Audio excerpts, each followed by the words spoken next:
ವಿಮಾನದಲ್ಲಿ ಪ್ರಯಾಣಿಕರು ಚೀರಾಡಿದ್ದಾರೆ, ಕೂಗಾಡಿದ್ದಾರೆ. ಅಲ್ಲಿ ಪ್ರಕ್ಷುಬ್ಧತೆ ಉಂಟಾಗಿತ್ತು. ಲ್ಯಾಂಡಿಂಗ್ ವಿಳಂಬ ಆಗ್ತಾ ಇದ್ದಂತೆ ಪ್ರಯಾಣಿಕರು ಭಯಭೀತರಾಗಿದ್ರು.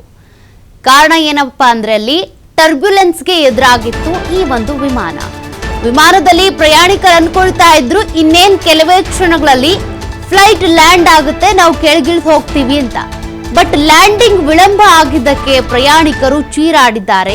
ಲ್ಯಾಂಡಿಂಗ್ ವಿಳಂಬ ಆಗೋದಕ್ಕೆ ಕಾರಣ ಏನಪ್ಪಾ ಅಂದ್ರೆ ಬಿರುಗಾಳಿ ಉಂಟಾಗಿತ್ತು. ರಾಯಪುರದಿಂದ ದೆಹಲಿಗೆ ಹೋಗ್ತಾ ಇದ್ದಂತ ವಿಮಾನ ಇದು. ಧೂಳಿನ ಬಿರುಗಾಳಿಯಿಂದಾಗಿ ತೀವ್ರ ಪ್ರಕ್ಷುಬ್ಧತೆ ಅಲ್ಲಿ ಎದುರಾಗಿತ್ತು. ದೆಹಲಿ ವಿಮಾನ ನಿಲ್ದಾಣ ಸಮೀಪಿಸ್ತಾ ಇದ್ದಂತೆ ಇಂದಿರಾ ಗಾಂಧಿ ಅಂತಾರಾಷ್ಟ್ರೀಯ ವಿಮಾನ ನಿಲ್ದಾಣದಲ್ಲಿ ಲ್ಯಾಂಡ್ ಆಗ್ಬೇಕಾಗಿತ್ತು. ಬಟ್ ಅಲ್ಲೇ ವಿಮಾನ ನಿಲ್ದಾಣದ ಸುತ್ತಾನೆ ಗಿರ್ಕಿ ಹೊಡಿತಾ ಇತ್ತು ವಿಮಾನ. ಕಾರಣ 80 ಕಿಲೋಮೀಟರ್ ವೇಗದಲ್ಲಿ ಬಿರುಗಾಳಿ ಬೀಸ್ತಾ ಇತ್ತು. ಯಾಕೆಂದ್ರೆ ಮಳೆ ಸುರಿತಾನೆ ಇದೆ ದೆಹಲಿಯಲ್ಲಿ. ನೀವು ಗಮನಿಸ್ತಾ ಇದ್ದೀರಾ ಎಷ್ಟು ದಿನದಿಂದ ಅಲ್ಲಿ ಪದೇ ಪದೇ ಕೂಡ ಈ ರೀತಿ ಹವಾಮಾನ ವೈಪರೀತ್ಯ ಆಗ್ತಾನೆ ಇರುತ್ತೆ.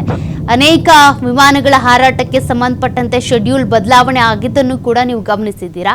ಇಂಡಿಗೋ ವಿಮಾನವೂ ಕೂಡ ಅಷ್ಟೇ, ಇಂದಿರಾ ಗಾಂಧಿ ಅಂತಾರಾಷ್ಟ್ರೀಯ ವಿಮಾನ ನಿಲ್ದಾಣದಲ್ಲಿ ಏನ್ ಲ್ಯಾಂಡ್ ಆಗ್ಬೇಕಾಗಿತ್ತು, ಬಟ್ ಕೆಲವೇ ಕ್ಷಣಗಳಲ್ಲಿ ಲ್ಯಾಂಡ್ ಆಗೋದನ್ನ ಪೈಲಟ್ ತಪ್ಪಿಸಿದ್ರು. ಕಾರಣ ಅಲ್ಲಿ ಟರ್ಬ್ಯುಲೆನ್ಸ್ ಆಯ್ತು, ಅಂದ್ರೆ ಬಿರುಗಾಳಿ ಬೀಸ್ತಾ ಇತ್ತು 80 ಕಿಲೋಮೀಟರ್ ವೇಗದಲ್ಲಿ.